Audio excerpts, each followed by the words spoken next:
السلام علیکم اور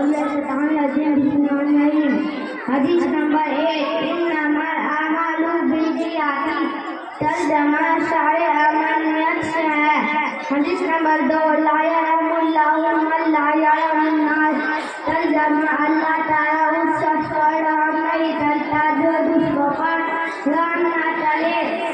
حدیث نمبر